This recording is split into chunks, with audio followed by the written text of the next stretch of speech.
Hi friends, welcome to Saritha's vlog. எல்லோரும் எப்படி இருக்கீங்க? நல்லா இருக்கீங்களா? சிறகடிக்க ஆசையில் பார்த்திங்கன்னா இப்போ ரோகிணியோடைய பையன், ரோகிணியோட அம்மா அவங்க வீட்டுக்கு அவங்க ஊருக்கு கிளம்பிட்டாங்க. ஹாஸ்பிட்டல்லேருந்து நம்ம முத்து தான் கொண்டு போய் பஸ் ஸ்டாப்பில் விடுறதுக்கு போயிட்டார். மீனாவும் முத்துவும் அவங்க கொண்டு பஸ் ஏற்றி விடாக கூப்பிட்டு போயிட்டாங்க. இப்போ கிறிஸ்து ரோகிணிக்கு டாட்டா சொல்லிவிட்டு கிளம்பிட்டார். இந்த வீட்டில் என்னான்னு பார்த்தீங்கன்னா, நம்ம முத்துவோட அப்பா அவரோட ஃப்ரெண்டு பொண்ணுக்கு கல்யாணம்னு சொல்லி நெல்லூர் வரைக்கும் நான் போகிறேன், நைட்டு தான் வருவேன், அவர் கிளம்பி போயிட்டார். காலையில் ஏதோ கஞ்சோ ஏதோ மீனாக கொடுத்தாங்க, குடிச்சிட்டு கிளம்பிட்டார். அடுத்து பார்த்திங்கன்னா இப்போ வீட்டில் உள்ளவங்க யாரும் இன்னும் சாப்பிடல. மீனாக தான் இப்போ டிஃபன் ரெடி பண்ணி ஆகணும். இப்போ இப்படி இருக்கா, அந்த நேரம் பார்த்து நம்ம முத்துவோட ஃப்ரெண்டு ஒருத்தர் வராரு. அவர் சின்ன வயசு ஃப்ரெண்டு போல் இருக்குது. முத்துன்னு கூப்பிட்டு வராரு. வந்தோடனே முத்து ஓடி போயிட்டு, வாடா மகேஷ் வாடா, எப்படிடா இருக்கேன்னு கூப்பிட்டு பேசிகிட்டு இருக்காரு. பேசிகிட்டு இருக்கும்போது நம்ம மீனாவை கூப்பிட்டு முத்து அறிமுகப்படுத்துகிறாரு. இதுதான் என்னோடய ஒய்ஃபு அப்படின்னோடனே, ஓ கல்யாணம் ஆகிட்டாடா, சொல்லவே இல்லையடா அப்படின்னோடனே, என் கல்யாணத்துக்கு எனக்கே தெரியாமல் தான்டா நடந்துச்சு, எனக்கே சொல்லலைடா அப்படின்னு சொல்லி ஒரு முத்து வழக்கமாக பேசுகிற மாதிரி பேசிகிட்டு இருக்காரு. அப்போது பார்த்திங்கன்னா அடுத்து என்னன்னாக்கா, யாருக்குடா கல்யாணம்னு சொல்லி முத்து கேட்குறாரு. நீ அப்புறமே தான் லைஃப்பில் செட்டில் ஆனவனை தான் கல்யாணம் பண்ணிக்குவேன்னு, இப்போ என்னென்னா கல்யாண பத்திரிக்கை எடுத்து வந்திருக்க அப்படின்னோடனே, இல்லைடா என் அண்ணனுக்கு கல்யாணம்டான்னா. என் அண்ணனுக்கு கல்யாணமா? அவன் ஏதோ ஒரு பொண்ணை லவ் பண்ணிகிட்டு இருந்தானேடா அப்படின்னா.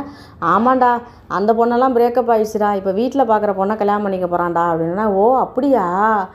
உஷாராருடா, கல்யாணம் ஆகிற அன்றைக்கி உங்கள் அண்ணனுக்கு கல்யாணம் ஆகிற அன்றைக்கி நீ எங்கேயாவது ஓடி போயிடு அப்படின்னா. என்னடா சொல்கிற, புரியவே இல்லையடா அப்படின்னோடனே. அதுவா நீ என்ன பண்ணுற, உங்கள் அண்ணனுக்கு கல்யாணம் நடக்கிற அன்றைக்கி அந்த இடத்துல இருக்காத. ஏன்னு கேட்டிங்கன்னா, உன் அண்ணன் திடீர்னு அந்த லவ் பண்ண பொண்ணு ஞாபகம் அந்த பொண்ணை இழுத்துட்டு எங்கேயாவது ஓடிட்டானா, மண்டபத்துலேருந்து ஓடிடுவான்.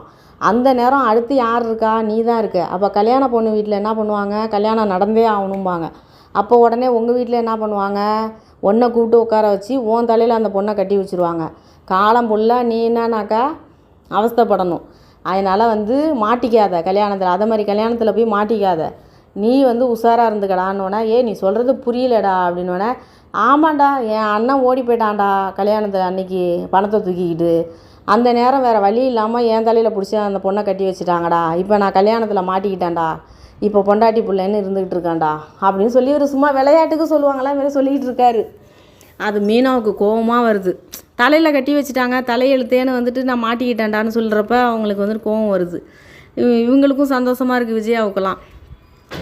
இப்போ என்னென்னா முத்து சரிடா நீ கல்யாணத்துக்கு வந்துடுறான்னு சொல்லிவிட்டு அவர் ஃப்ரெண்டு கிளம்பிட்டார். முத்து போய் வழி அனுப்ப போயிட்டார். இங்கே என்னென்னா மீனாவுக்கு அப்படியே செம கோவம் வந்துடுச்சு. இப்போ அவங்க ஏற்கனவே கோவப்பட்டுட்டு தான் நிற்கிறாங்க. இங்கே என்னென்னா ரோகிணி என்னென்னா, ஆண்டி வரவங்க போகிறவங்க எல்லாருக்கிட்டையும் மனோஜை பற்றி இப்படி சொல்லி அசிங்கப்படுத்துகிறாரு பாருங்க, இவர் திருந்தவே மாட்டாரா அப்படின்னோடனே. நீ வேற ஏமா, அவன் மனோஜியவா அசிங்கப்படுத்துகிறான், அவன் பொண்டாட்டியை தான் அவன் அசிங்கப்படுத்துகிறான். இவளை தலையில் கட்டி வச்சுட்டாங்கங்கிறான், தலையெழுத்தேன்னு கல்யாணம் பண்ணிக்கிட்டேங்கிறான். அவன் மனசுக்குள்ளே அப்போ என்ன நினச்சிக்கிட்டு இவ கூட குடும்பம் பண்ணுறான்னு பார்த்துக்கோ. அப்போ யாரை அசிங்கப்படுத்துகிறான்? அவன் பொண்டாட்டியை அவனே அசிங்கப்படுத்துகிறான், அவ்வளோதான். அவள் கல்யாண நாள் எப்படியெல்லாம் கொண்டாடினாங்க, ஒரு வருஷம் முடிஞ்சோன்னா அவ்வளோ ஆட்டம் பாட்டம் கொண்டாட்டோன்னு. இப்போ தெரியுதா இவளை அவன் மனசுக்குள்ளே எந்த ரேஞ்சில் வச்சுருக்கான்னு? அதை இவ தான் புரிஞ்சிக்கணும். எப்போ பார்த்தாலும் பெரிய இவ மாதிரி பேசிகிட்டு இருப்பாளே, தெரியுதா? அவனுக்கு பிடிக்காம தான் இவ கூட வாழ்ந்துக்கிட்டு இருக்கான் அப்படின்னு சொல்லி விஜயா சொல்லிக்கிட்டு சிரிக்கிறாங்க. சிரிக்கும்போது இவங்களுக்கு ரொம்ப கோபம் அதிகமாகிடுது மீனாவுக்கு. இதோட முத்து அங்கேருந்து மீனாவா தோசை ஊற்று அப்படின்னோடனே உடனே என்னன்னாக்கா இவங்க கோவத்தை காட்ட ஆரம்பிச்சிட்டாங்க. உடனே மீனா சொல்கிறாங்க, மாவு இல்லை அப்படின்னா. மாவு இல்லையா? ஏன்? அப்போ இப்போ தோசை ஊற்றி கொடுக்குறேன்னு சொன்னியே எனக்கு அப்படின்னா. அது மறந்துட்டு சொல்லிட்டேன் அப்படின்னா. சரி அப்போ உப்புமா செஞ்சுடு அப்படின்னோடனே. ரவா இல்லை அப்படின்னோடனே. அப்போ என்ன தான் பண்ணுறது, நான் இப்படி தான் சாப்பிட்றது அப்படின்னா. அது ஏன் என்கிட்ட கேட்குறீங்க அப்படின்னா. ஓ மூஞ்சி ஏன் இப்படி இருக்குது, நல்லா தானே இருந்த, இவ்வளோ நேரம் நல்லா தானே இருந்தேன், இப்போ என்னன்னாக்கா இப்படி மூஞ்ச ஒரு மாதிரி தூக்கி வச்சுருக்க அப்படின்னோடனே. உங்கள் அம்மா சொன்னது கரெக்டு தான் அப்படின்னோடனே. என்ன சொன்னாங்க அவங்க அப்படின்னோடனே. அவங்க சொன்னது கரெக்டாக தான் நடக்குது, நீங்கள் அப்படி தான் நினச்சிக்கிட்டு இருக்கீங்க அப்படின்னோடனே. இவங்களுக்கு ஒன்றும் புரியல அவருக்கு முத்துக்கு. நீ என்ன சொல்கிற அப்படின்னு சொல்லி கேட்டுக்கிட்டு இருக்காங்க. அங்கேருந்து விஜயா வராங்க. சாப்பாடு ரெடி பண்ணிட்டியா அப்படின்னு. மனோஜ் வரார், ரோஹிணி, ரவி, ஸ்ருதி எல்லாருமே டிஃபன் காலையில் சாப்பிட்றதுக்கு வந்துட்டாங்க. யாருக்குமே சாப்பாடு எல்லோரும் கேட்குறாங்க, மீனா ரெடி பண்ணிட்டீங்களா, சாப்பாடு ரெடி ஆகிட்டா, டிஃபன் ரெடி ஆகிட்டான், ஒன்றும் ரெடி பண்ணல அப்படிங்கிறாங்க. எனக்கு டைம் ஆகிடுச்சு, இந்நேரம் ரெடி பண்ணியிருப்பீங்களா, ஏன் பண்ணலையா அப்படின்னோடனே. ஃப்ரிட்ஜில் காய்கறி இருக்குது, பழம் இருக்குது, கிச்சன் இருக்குது, என்னென்ன வேணுமோ சமைச்சு சாப்பிடுங்க, என்ன ஏன் கேட்டுக்கிட்டு இருக்கீங்க எல்லோரும் அப்படின்னோடனே. நீங்கள் தானே டெய்லி செய்வீங்க அப்படின்னோடனே. ஏன் நான் தான் டெய்லி செய்யணுமா? இனிமேலாம் நான் செய்ய மாட்டேன். அவங்கவுங்க ஹோட்டலில் சாப்பிட்றவங்க சாப்பிட்டுக்கோங்க, இங்கே வீட்டில் செஞ்சு சாப்பிட்றவங்க சாப்பிட்டுக்குங்க, அதை பற்றிலாம் எனக்கு கவலை கிடையாது அப்படின்னு அவங்க சொல்லிட்டு நிற்கிறாங்க. முத்து குழம்பி போய் நிற்கிறாரு. என்ன தான் நடந்துச்சு தெரிலையே, நல்லா தானே இருந்தா, திடீர்னு பார்த்தா இப்படி பேசுகிறாளே அப்படின்ட்டு. உடனே நானாக்கா நம்ம மனோஜ் வந்து, நான் ஒரு பிஸ்னஸ் மேனு, நான் ஒரு டீலர்கிட்ட போய் மீட்டிங்க்கு போகணும், இதை மாதிரி சமைக்காமல் இருந்தாக்கா நான் இப்போ இதுக்கப்புறம் போய் எங்கே போய் சாப்பிட்டுட்டு எப்படி நான் போக முடியும் அப்படின்னு சொல்லிட்டு அவர் டென்ஷன் ஆகி 2 பேரும் போயிடுறாங்க. ரோகிணி என்ன சொல்கிறாங்க, நீங்கள் சமைக்க சொல்லி உங்களை நான் சொல்லலை, சமைக்கலைனாக்கா முன்னாடியே என்கிட்ட இன்ஃபார்ம் பண்ணணும், அப்போ தான் நாங்கள் வந்து வெளியில் போய் சாப்பிட்றதுக்கு முன்னாடியே நாங்கள் கிளம்பி போவோம் அப்படின்ட்டு ரோகிணி சொல்லிட்டு போயிட்டாங்க.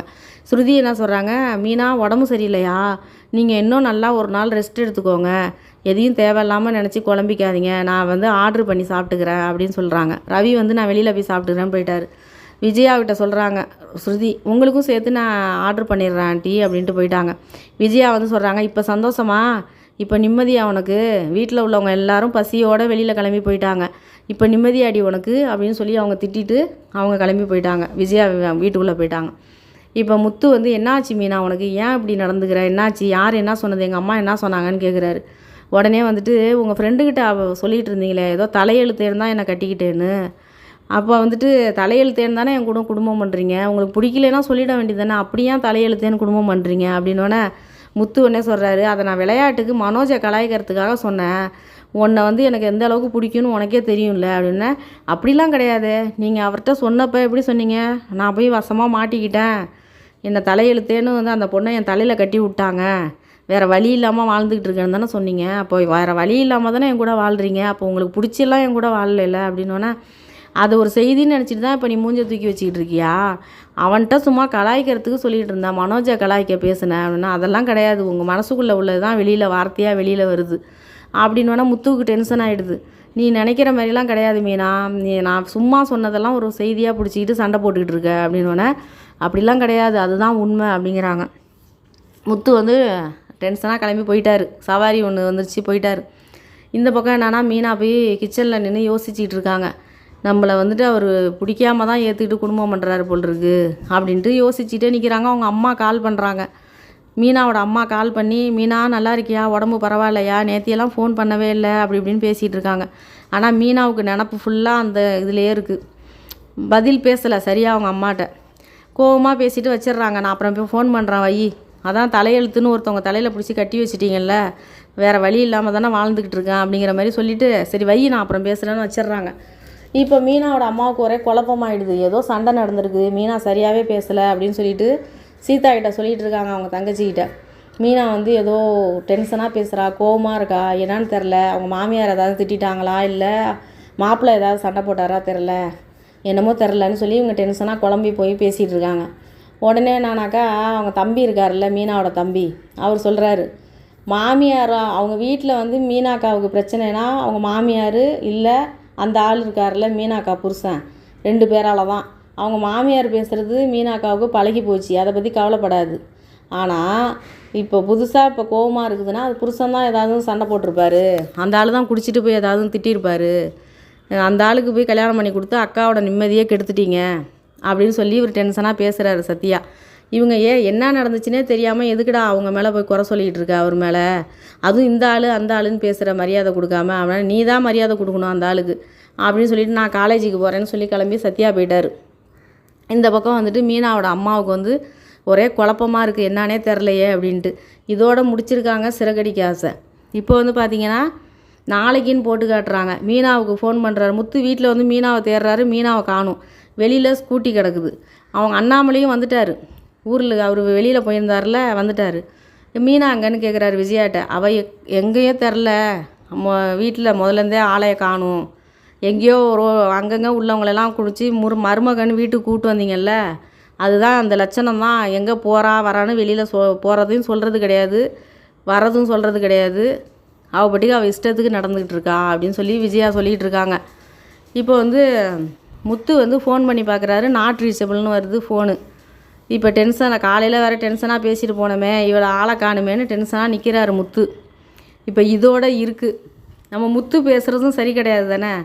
சும்மா ஏதோ கல்யாணம் ஆயிடுச்சுன்னா அதோட விட்டு போகிறதுக்கு இல்லாமல் சும்மா எப்போ பார்த்தாலும் அதையே சொல்லி காட்டிக்கிட்டு இருந்தால் கோவம் வரதானே செய்யும். மீனாவுக்கு இவ்வளோ நாளாக சுயமரியாதைங்கிறது ஒன்றுமே இல்லை. எல்லோரும் யார் என்ன பேசினாலும் தொடச்சி போட்டு வேலை பார்ப்பாங்க. இன்றைக்கி தான் ரோசம் வந்திருக்குது அவங்களுக்கு. அவங்க ரோசம் வந்து என்ன பண்ணியிருக்காங்கன்னு தெரில. ஒரு வேளை கோச்சிக்கிட்டு எங்கேயாவது போயிருக்காங்களா இல்லை என்ன பண்ணியிருக்காங்கங்கிறது தெரில. இதுக்கப்புறம் தான் தெரியும், நாளைக்கு தான் தெரியும். ஆனால் முத்து பேசுகிறது கொஞ்சம் ஓவராக தான் இருக்குது. கலாய்க்கிறோங்கிற பேரில் வந்துட்டு சில சமயம் வந்துட்டு மீனாவை தான் அசிங்கப்படுத்துகிறாரு. அது அவருக்கே தெரிய மாட்டேங்குது. கேட்கும்போது நான் சும்மா காமெடியாக பேசினேங்கிறாரு. ஆனால் வந்து அது மீனாவை எவ்வளோ கஷ்டப்படுத்துங்கிறது நினைக்கல. ஏன்னா அந்த வீட்டில் வந்துட்டு ஒரே ஆதரவு வந்து பார்த்திங்கன்னா முத்து மட்டும்தான் அவங்களுக்கு. முத்துவும் அவங்கள கேவலமாக பேசும்பொழுது அப்போ அவங்கெல்லாம் கிண்டல் பண்ணி தானே சிரிப்பாங்க. அதை புரிஞ்சிக்க மாட்டுறாரு அவர். இப்போ இதோட இருக்குது. பார்க்கலாம் நாளைக்கு என்ன நடக்குது, மீனா எங்கே போயிருக்காங்கங்கிறத வெயிட் பண்ணி பார்க்கலாம். இந்த வீடியோ உங்களுக்கு பிடிச்சிருந்தா லைக் பண்ணுங்கள், ஷேர் பண்ணுங்கள், சப்ஸ்கிரைப் பண்ணுங்கள். நன்றிங்க.